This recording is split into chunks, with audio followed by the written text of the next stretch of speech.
ये भागवत जी भगवान जी का स्वरूप है। ऐसे नहीं कर सकते हैं कि आप जो मर्जी करेंगे, उसका नियम कुछ करना पड़ेगा। फिर हम लोग तो खैर ये भी एक नियम पालन करते हैं, जैसे बड़ा कठिन है लेकिन करते हैं, आप लोगों ने देखा है। एक ही आसन पर हम तो पूरा उपदेश करते हैं।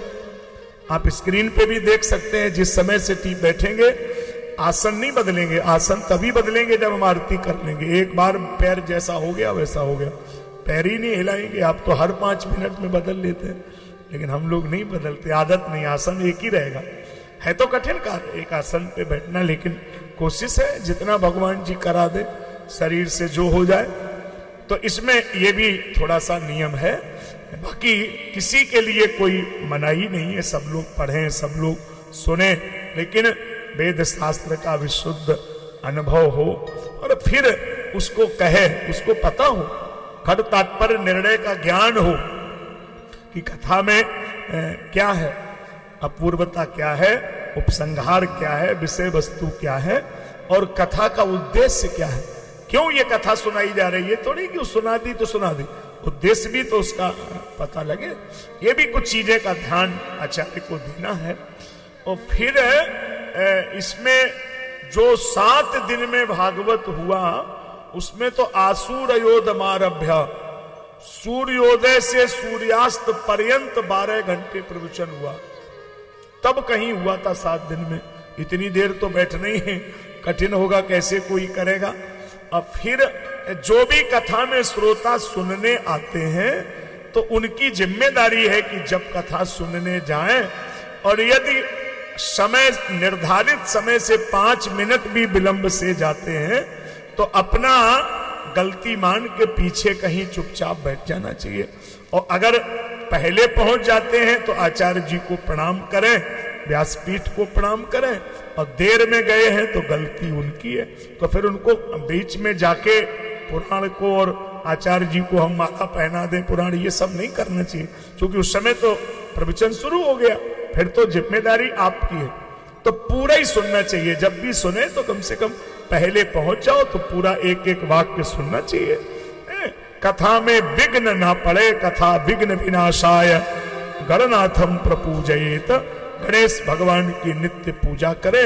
वर्णाद्ययी पंच विप्राणाम कथा भंग निवृत्ते, 5 ब्राह्मणों का वर्ण करे, कोई विघ्न ना पड़े। इसके बाद में कथा विश्राम के उपरांत में 12 ब्राह्मणान, 12 ब्राह्मणों को भोजन करा देना चाहिए, जरूर कुछ कन्या खिला देना चाहिए।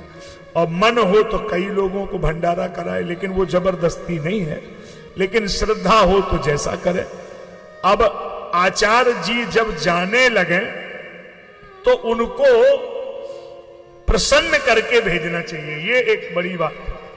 इसमें केवल कथा के लिए ही नहीं है, आपके घर में हवन हो, कथा हो, पूजा हो, यहां तक मंडप को गाड़ने भी कोई आचार्य आया हो तो यजमान की परम जिम्मेदारी है, चाहो तो पांव छू करके, चाहो दक्षिणा देकर, लेकिन आचार्य को प्रसन्न करके ही घर से जाने देना चाहिए।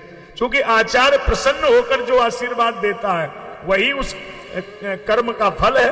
आचार्य प्रसन्न होकर नहीं गया तो फल नहीं है। अब बुरा तो आपको लगेगा, लेकिन मैं कह रहा हूं, कान पकड़ के कह रहा हूं कि आप बैंड वाले के लिए तो ऐसे 1000 की गड्डी फाड़ के फेंक देते हैं, ऐसी ले जाओ ले जाओ। और जब पंडित ने रात भर ब्याह पढ़ा, उसको साहब 2-5 हजार मांग दे तो कहेंगे कि तो घर लूट के ले जा। अरे उसको आपने 2 घंटे में इतनी गड्डी फाड़ दी, उसमें आपको नहीं लगा कि लूट रहा है, और पंडित जी को देने में बड़ी मुश्किल होता है।